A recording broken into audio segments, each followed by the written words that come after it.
Hello guys, in this video I am going to show you how to enable notifications in the AliExpress application.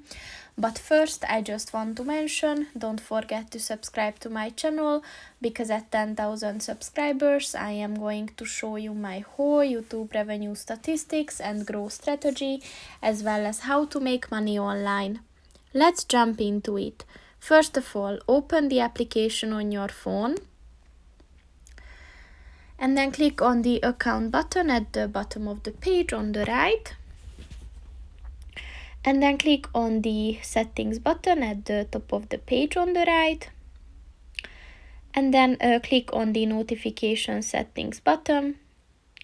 And as you can see, you can receive notifications on order, promotion and activity. So just click on the white circle next to the one that you want to receive notifications on, but you can always turn this off.